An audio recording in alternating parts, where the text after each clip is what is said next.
Mars അഥവാ ചൊവ്വ. ചൊവ്വയിൽ അനേകം നിഗൂഢതകളും വൈരുദ്ധ്യങ്ങളും ഒളിഞ്ഞിരിക്കുന്നു. അനന്തമായി പരന്നുകിടക്കുന്ന പാറ മരുഭൂമികൾ അതിവിശാലമായ അഗ്നിപർവ്വതങ്ങൾക്ക് തൊട്ടരികിലായി സ്ഥിതി ചെയ്യുന്നു. ഈ ഗ്രഹത്തിൻ്റെ ഉപരിതലം വിദൂര ഭൂതകാലത്തിൽ എണ്ണമറ്റ ഉൽക്കാപതനങ്ങൾക്കും വലിയ കൂട്ടിയിടികൾക്കും സാക്ഷ്യം വഹിച്ചിട്ടുണ്ട്. അവയുടെ മായാത്ത ഓർമ്മകളായി ഇന്നും ഭീമാകാരമായ ആഘാതഗർത്തങ്ങളും ആഴമേറിയ മലയിടുക്കുകളും നിലകൊള്ളുന്നു. ചൊവ്വയുടെ നേർത്ത അന്തരീക്ഷം ഇരുമ്പ് നിറമുള്ള പൊടികണങ്ങളാൽ നിറഞ്ഞിരിക്കുന്നു. തുടർച്ചയായി വീശിയടിക്കുന്ന പ്രക്ഷുബ്ധമായ മണൽക്കാറ്റുകൾ ആ പൊടിപടലങ്ങളെ ഗ്രഹമൊട്ടാകെ ചുഴറ്റി എറിയുന്നു. അതുകൊണ്ട് തന്നെ ചൊവ്വ ഇന്നും നിഗൂഢവും മനുഷ്യനേറെ വിലപ്പെട്ടതുമായ ഒരു ലോകം തന്നെയാണ്. ഇന്ന് നമ്മൾ ആ അത്ഭുത ഗ്രഹത്തിലേക്കാണ് പോകുന്നത്.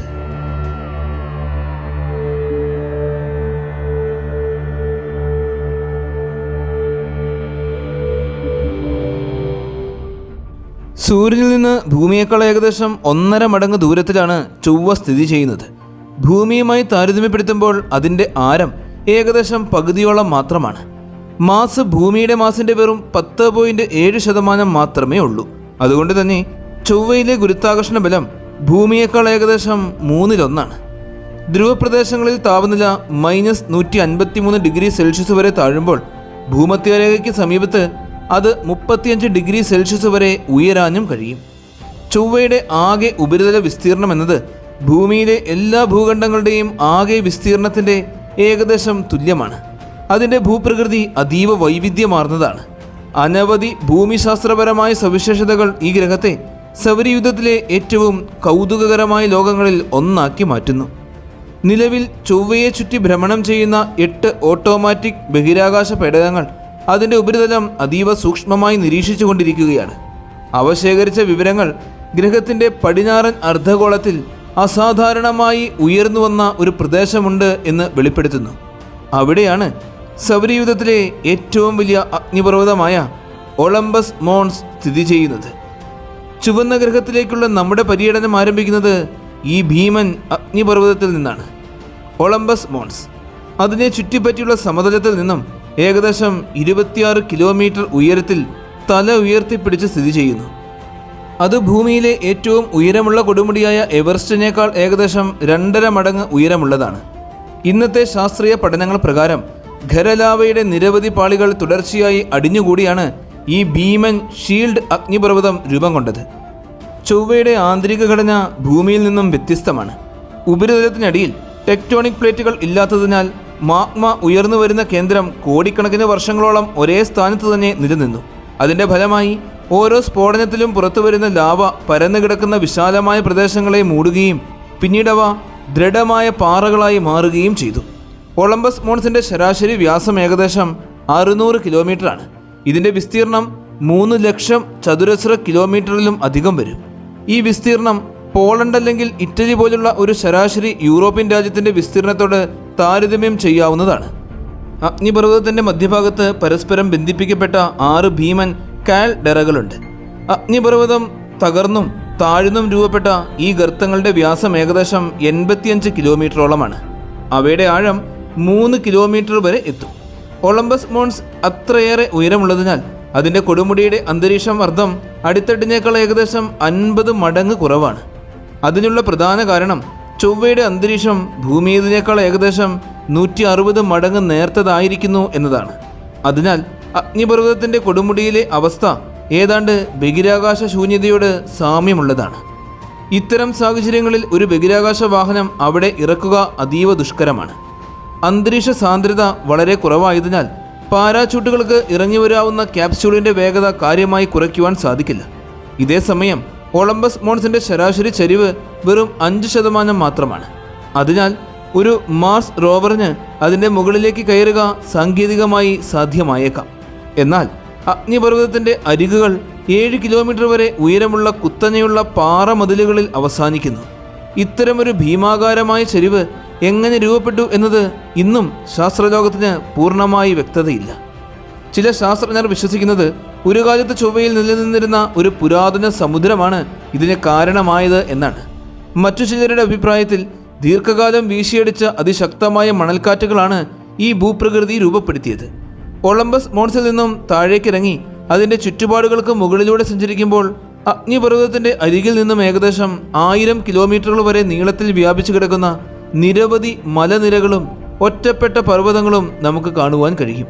ഈ ഭൂപ്രകൃതികൾ ഭീമാകാരമായ അഗ്നിപർവ്വതത്തിൻ്റെ ചെരിവുകൾ ക്രമേണ ഇടിഞ്ഞു വീണതിൻ്റെ ഫലമായോ അല്ലെങ്കിൽ ഒളമ്പസ് മോൺസിൻ്റെ തെക്ക് കിഴക്കൻ ഭാഗത്തുകൂടെ ഒരു കാലത്ത് നീങ്ങിയിരുന്ന പുരാതന ഹിമാനികളുടെ ചലനഫലമായോ രൂപപ്പെട്ടതാകാമെന്നാണ് ശാസ്ത്രജ്ഞരുടെ അനുമാനം.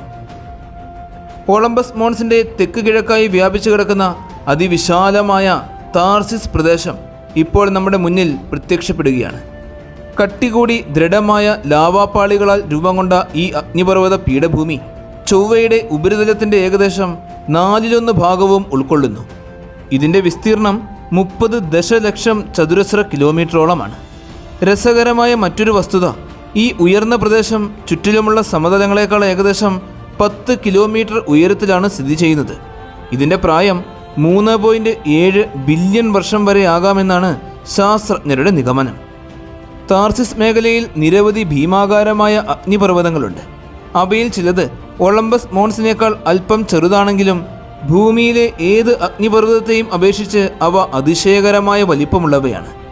ഉദാഹരണമായി അസ്ക്രയസ് മോൺസ് ഏകദേശം 19 കിലോമീറ്റർ ഉയരത്തിൽ നിലകൊള്ളുന്നു. അതിനാൽ ഇത് ചൊവ്വയിലെ ഏറ്റവും ഉയരം കൂടിയ അഗ്നിപർവ്വതങ്ങളിൽ ഒന്നാണ്. ഇതിൻ്റെ കൊടുമുടിയിലുള്ള കാൽഡെറയുടെ വ്യാസം ഏകദേശം 110 കിലോമീറ്ററോളമാണ്. അതേസമയം പർവ്വതത്തിൻ്റെ ആകെ വ്യാസം 400 കിലോമീറ്ററിലും അധികം വരും. ഓരോ വർഷവും സൂര്യപ്രകാശം പർവ്വതത്തിൻ്റെ ചെരിവുകളെ ചൂടാക്കുമ്പോൾ അവിടെ അതിശയകരമായൊരു പ്രകൃതി പ്രതിഭാസം സംഭവിക്കുന്നുണ്ട്. ഉപരിതലത്തിൽ നിന്നും ഉയരുന്ന ചെറുപൊടികണങ്ങൾ അതിശക്തമായ ഉയർച്ചാവായു പ്രവാഹങ്ങളുടെ സഹായത്തോടെ സർപ്പിളാകൃതിയിൽ ഉയർന്നു വന്ന് സാന്ദ്രമായൊരു മേഘമായി രൂപാന്തരപ്പെടുന്നു. ഈ മേഘം ഉപരിതലത്തിൽ നിന്നും ഏകദേശം 30 കിലോമീറ്റർ വരെ ഉയരത്തിൽ പൊങ്ങിക്കിടക്കുകയും പിന്നീട് ശക്തമായ കാറ്റിൽ വിശാലമായ പ്രദേശങ്ങളിലേക്ക് ചിതറിപ്പോവുകയും ചെയ്യും. താർസിസ് മേഖലയിൽ ഉടനീളം നിരവധി ലംബഗർത്തങ്ങളും കാണപ്പെടുന്നുണ്ട്. ഇവ അത്രയേറെ ആഴമുള്ളവയാണ്. അവയുടെ അടിത്തട്ട് ഇന്നും വ്യക്തമായി നിരീക്ഷിക്കുവാൻ കഴിഞ്ഞിട്ടില്ല. അവയിൽ ഏറ്റവും വലിയ ഗർത്തങ്ങളിൽ ഒന്നിന് ഏകദേശം 150 മീറ്ററോളം വ്യാസമുണ്ട്. അതിൻ്റെ ആഴം 178 മീറ്ററിലും അധികമാകാമെന്നാണ് കണക്കാക്കപ്പെടുന്നത്. ഈ ഗർത്തങ്ങൾ ഒരു കാലത്ത് ലാവ ഒഴുകിയിരുന്ന ഭൂഗർഭ ലാവ ട്യൂബുകളുടെ മേൽക്കൂര തകർന്നു വീണതിൻ്റെ ഫലമായിട്ട് രൂപപ്പെട്ടതാണ് എന്നാണ് ശാസ്ത്രജ്ഞർ വിശ്വസിക്കുന്നത്. കോടിക്കണക്കിന് വർഷങ്ങളായി തുടർച്ചയായി നടന്ന അഗ്നിപർവ്വത സ്ഫോടനങ്ങളിലൂടെയാണ് താർസിസ് മേഖലയിലെ ഡസൻ കണക്കിന് ഷീൽഡ് അഗ്നിപർവ്വതങ്ങൾ രൂപം കൊണ്ടത്. ആ കാലയളവിൽ അതിവിപുലമായ അളവിൽ കാർബൺ ഡൈ ഓക്സൈഡും ജലബാഷ്പവും ചൊവ്വയുടെ അന്തരീക്ഷത്തിലേക്ക് പുറന്തള്ളപ്പെട്ടു. ഗണിതശാസ്ത്ര മാതൃകകൾ സൂചിപ്പിക്കുന്നത് ആ അളവിലുള്ള വാതകങ്ങൾ മാത്രം ഉപയോഗിച്ചാലും ഭൂമിയിലേതിനേക്കാൾ ഏകദേശം 1.5 മടങ്ങ് സാന്ദ്രമായ ഒരു നല്ല അന്തരീക്ഷം ചൊവ്വയെ മൂടാൻ മതിയാകുമായിരുന്നു എന്നാണ്. ഇതൊരു കാലത്ത് ചൊവ്വയിലെ സാഹചര്യങ്ങൾ ഇന്നുള്ളതിനേക്കാൾ ജീവന്റെ ഉത്ഭവത്തിനും നിലനിൽപ്പിനും ഏറെ അനുകൂലമായിരിക്കാം എന്ന ആശയത്തിന് ശക്തമായ പിന്തുണ നൽകുന്നു. എന്നിരുന്നാലും ചൊവ്വയുടെ ഗുരുത്വാകർഷണം താരതമ്യേന ദുർബലമായിരുന്നതിനാൽ ദീർഘകാലം ആ അന്തരീക്ഷത്തെ നിലനിർത്തുവാൻ ഗ്രഹത്തിന് കഴിഞ്ഞു കാണില്ല. കാലക്രമേണ അതിൻ്റെ ഭൂരിഭാഗവും ബഹിരാകാശത്തേക്ക് നഷ്ടപ്പെട്ടു പോയി. ഇനി താർസിസ് പീഠഭൂമിയിൽ നിന്നും കിഴക്കോട്ട് സഞ്ചരിക്കുമ്പോൾ ചൊവ്വയിലെ ഏറ്റവും അത്ഭുതകരമായ ഭൂപ്രദേശങ്ങളിൽ ഒന്നായ വാലസ് മറൈനറീസ് എന്ന മഹത്തായ മലയിടുക്ക് സംവിധാനത്തിനടുത്തേക്കെത്തും. ഏകദേശം 4000 കിലോമീറ്ററിലും അധികം നീളത്തിൽ വ്യാപിച്ചു കിടക്കുന്ന ഈ ഭീമൻ മലയിടുക്ക് ചില ഭാഗങ്ങളിൽ 600 കിലോമീറ്റർ വരെ വീതിയും 11 കിലോമീറ്ററിലും അധികം ആഴവും കൈവരിക്കുന്നു. ഇതിൻ്റെ മധ്യഭാഗത്തെയും പടിഞ്ഞാറൻ ഭാഗത്തെയും ചെരിവുകൾ നിരീക്ഷിക്കുമ്പോൾ പാറയുടെ വ്യക്തമായ പാളികളാൽ നിർമ്മിതമായ സ്ട്രാറ്റിഫൈഡ് ഘടനകൾ കാണുവാൻ കഴിയും. ഇത്തരം ഘടനകൾ സാധാരണയായി വലിയ ജലാശയങ്ങളുടെ അടിത്തട്ടിൽ രൂപപ്പെടുന്ന നിക്ഷേപങ്ങളുമായി സാമ്യമുള്ളവയാണ്. അതിനാൽ വിദൂര ഭൂതകാലത്തിൽ വാലിസ് മറൈനറീസിൻ്റെ ചില ഭാഗങ്ങൾ പൂർണ്ണമായും വെള്ളത്തിലടിയിലായിരിക്കാം എന്നാണ് ശാസ്ത്രജ്ഞർ കരുതുന്നത്. അങ്ങനെയെങ്കിൽ ഈ പ്രദേശത്തെ പാറ നിക്ഷേപങ്ങളിൽ ചൊവ്വയുടെ പുരാതന ചരിത്രത്തെക്കുറിച്ചുള്ള വിലമതിക്കാനാകാത്ത ശാസ്ത്രീയ തെളിവുകൾ ഇന്നും ഒളിഞ്ഞുകിടപ്പുണ്ടായിരിക്കാം. മലയിടുക്കിൻ്റെ കിഴക്കൻ ഭാഗത്തേക്ക് നീങ്ങുമ്പോൾ ഭൂപ്രകൃതി പൂർണ്ണമായും മാറുന്നു. ചെറിയ മലയിടുക്കുകൾ, അഗാധമായ ഗർത്തങ്ങൾ, ഒറ്റപ്പെട്ട പർവ്വതങ്ങൾ, ഉയർന്ന പീഠഭൂമികൾ എന്നിവ ചേർന്ന് രൂപപ്പെടുത്തിയ സങ്കീർണമായൊരു ഭൂപ്രദേശം ഇവിടെ നമുക്ക് കാണാം. വടക്കു ഭാഗത്തേക്ക് നീങ്ങുമ്പോൾ ഈ പ്രദേശം ക്രമേണ ക്രൈസ് പ്ലാനിറ്റിയ എന്നറിയപ്പെടുന്ന വിശാലവും താരതമ്യേന മിനുസമാർന്നതുമായ സമതലത്തിലേക്ക് മാറുന്നു. ഇവിടെയാണ് സൊജേർണർ മാസ് റോവർ പ്രവർത്തിച്ചത്. കൂടാതെ ചൊവ്വയുടെ ഉപരിതലത്തിൻ്റെ ആദ്യ വർണ്ണചിത്രങ്ങൾ ഭൂമിയിലേക്ക് അയച്ച ചരിത്രപ്രസിദ്ധമായ വൈക്കിംഗ് 1 ദൗത്യവും ഈ പ്രദേശത്താണ് അവസാനിച്ചത്. ഇന്ന് ഏറ്റവും വ്യാപകമായി അംഗീകരിക്കപ്പെടുന്ന സിദ്ധാന്തമനുസരിച്ച് വാലസ് മറൈനറീസ് രൂപപ്പെട്ടത് ചൊവ്വയുടെ ആദ്യ കാലഘട്ടത്തിൽ ഭൂവൽക്കത്തിൽ ഉണ്ടായ ഭീമാകാരമായ വിള്ളലുകളിലൂടെയാണ്. പിന്നീട് കോടിക്കണക്കിന് വർഷങ്ങളായി നടന്ന ഭൂമിശാസ്ത്രപരമായ പ്രക്രിയകളും മണ്ണൊലിപ്പും ഈ മലയിടുക്കുകളെ കൂടുതൽ ആഴത്തിലാക്കുകയും വിശാലമാക്കുകയും ചെയ്തു. വാലസ് മറൈനറീസിൻ്റെ രൂപീകരണത്തെക്കുറിച്ച് മറ്റൊരു സിദ്ധാന്തവും നിലവിലുണ്ട്. അതനുസരിച്ച് താർസിസ് ഉയർന്ന പ്രദേശത്തെ ഭീമാകാരമായ അഗ്നിപർവ്വത വിസ്ഫോടനങ്ങളാണ് ഈ മലയിടുക്ക് സംവിധാനത്തിൻ്റെ രൂപീകരണത്തിന് കാരണമായത്. ഇനി ഗ്രഹത്തിൻ്റെ മറുവശമായ ഉട്ടോപ്പിയ പ്ലാനറ്റയിലേക്ക് യാത്ര തുടരാം. ഈ വിശാലമായ വൃത്താകൃതിയുള്ള താഴ്ന്ന പ്രദേശം ചൊവ്വയുടെ ഉപരിതലത്തിൽ പതിച്ച ഒരു അതിഭീമൻ ചിഹ്നഗ്രഹത്തിൻ്റെ ആഘാതഫലമായി രൂപപ്പെട്ട ഗർത്തമായിരിക്കാമെന്നാണ് ശാസ്ത്രജ്ഞരുടെ നിഗമനം.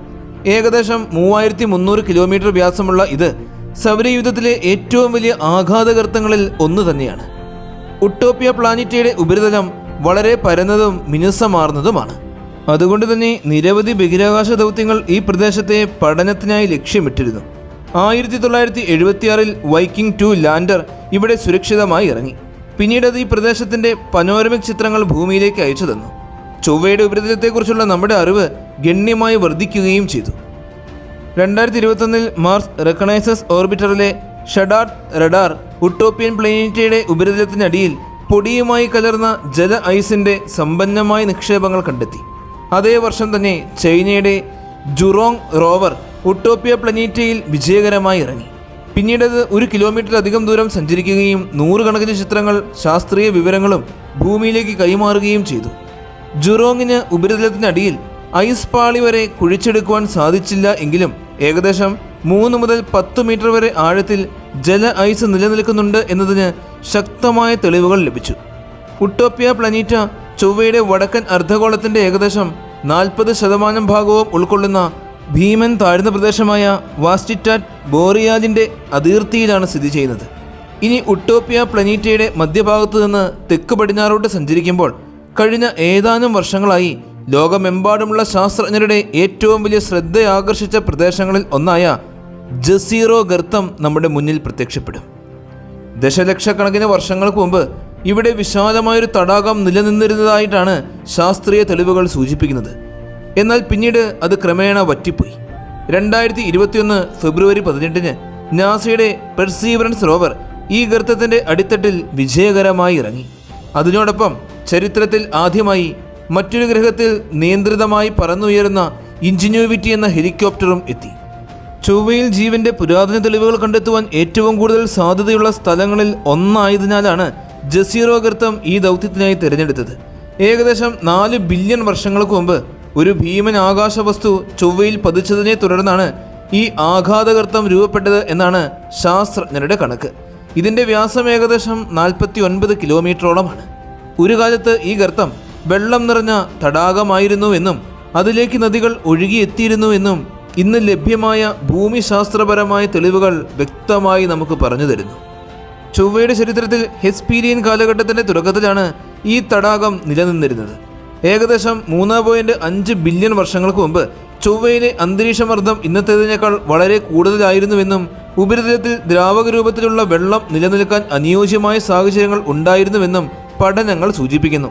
സമീപകാലത്ത് പെർസീവറൻസ് റോവർ ശേഖരിച്ച പാറ സാമ്പിളുകൾ അവ ഒരു കാലത്ത് ദ്രാവക രൂപത്തിലുള്ള വെള്ളവുമായി ദീർഘകാലം സമ്പർക്കത്തിലായിരുന്നു എന്നതിന് ശക്തമായ തെളിവുകൾ നൽകുന്നു. ഈ സാമ്പിളുകൾ ഭാവിയിൽ ഭൂമിയിലെത്തിച്ച് കൂടുതൽ വിശദമായ പരിശോധനകൾക്ക് വിധേയമാക്കാനാണ് പദ്ധതിയിടുന്നത്. ഇങ്ങനെ സംഭവിക്കുകയാണെങ്കിൽ ചൊവ്വയിൽ ഒരിക്കൽ സൂക്ഷ്മജീവൻ നിലനിന്നിരുന്നോ എന്ന ചോദ്യം നിർണായകമായ ഉത്തരങ്ങൾ ലഭിക്കാനിടയുണ്ട്. പെർസീവറൻസിന് ഇതിനോടകം തന്നെ ശാസ്ത്രലോകത്തേക്ക് വിലമതിക്കാനാകാത്ത അളവിൽ ശാസ്ത്രീയ വിവരങ്ങൾ കൈമാറാൻ സാധിച്ചിട്ടുണ്ട്. എന്നിരുന്നാലും ഇതിൻ്റെ ദൗത്യം ഇപ്പോഴും അവസാനിച്ചിട്ടില്ല. വർഷങ്ങളോളം പ്രവർത്തിക്കാനാണ് ഈ റോവർ രൂപകൽപ്പന ചെയ്തിരിക്കുന്നത്.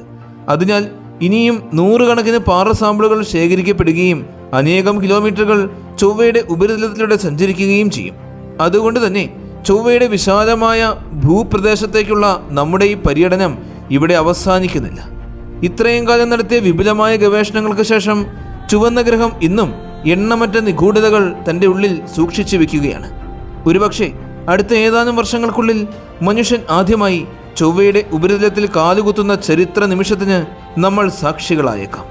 അങ്ങനെ സംഭവിക്കുകയാണെങ്കിൽ അത് സൗരയൂഥ പരിവേഷണ ചരിത്രത്തിലെ ഏറ്റവും മഹത്തായ നാഴികക്കല്ലുകളിൽ ഒന്ന് തന്നെയായിരിക്കും. അതിനോടൊപ്പം പുതിയ കണ്ടെത്തലുകളുടെ ഒരു യുഗത്തിൻ്റെ തുടക്കമായിരിക്കും. ആ ചരിത്ര നിമിഷത്തിനായി നമുക്ക് കാത്തിരിക്കാം. ഇന്നത്തെ വീഡിയോ എല്ലാവർക്കും ഒരുപാട് ഇഷ്ടമായി എന്ന് വിശ്വസിക്കുന്നു. നിങ്ങളുടെ എല്ലാവരുടെയും സപ്പോർട്ടുകൾ കൂടെ ഉണ്ടാകണം. നല്ലൊരു വീഡിയോയുമായി അടുത്ത എപ്പിസോഡിൽ കാണാം.